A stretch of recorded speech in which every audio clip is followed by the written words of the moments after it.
পয়লা বৈশাখ, নতুন বছর, নতুন আশা। কিন্তু জানেন কি, এই দিনে একসময় ট্যাক্স দেওয়ার রেওয়াজ ছিল। পয়লা বৈশাখ মানেই পান্তা ইলিশ, মঙ্গল শোভাযাত্রা আর হালখাতা।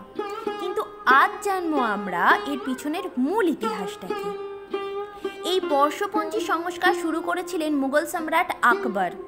তার আমলে কৃষকদের কাছ থেকে খাজনা আদায়ের সুবিধার জন্য হিজরি আর বাংলা সৌর বছরকে মিলিয়ে তৈরি হয়েছিল ফসলি সন, যা পরবর্তীতে রূপ নেয় আমাদের বাংলা সনে।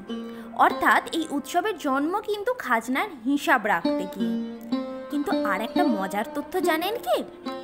ব্রিটিশ শাসনের সময় কলকাতার অনেক বড় বড় ব্যবসায়ী পয়লা বৈশাখে নববর্ষ পালনের পাশাপাশি ব্রিটিশ সাহেবদের মিষ্টি আর উপহার পাঠাতেন, যাতে তারা ব্যবসায় সহযোগিতা পান।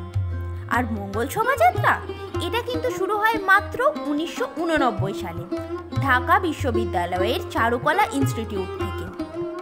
এখন ইউনেস্কোর ইনটেনজিবল কালচারাল হেরিটেজের তালিকায় আছে এটি। আজকের দিনে পয়লা বৈশাখ শুধু একটা উৎসব নয়, এটা এক ধরনের সাংস্কৃতিক প্রতিবাদন। ধর্ম, জাত, বর্ণ ভুলে সবাই একসাথে এই দিনটি উদযাপন করে। এই ঐক্যের প্রতীক হয়ে উঠেছে বৈশাখ। তাই এবার পয়লা বৈশাখে শুধু আনন্দ নয়, জানুন এই উৎসবের পিছনে থাকা ইতিহাসও। নতুন বছরের জন্য রইল অনেক অনেক শুভেচ্ছা। শুভ নববর্ষ।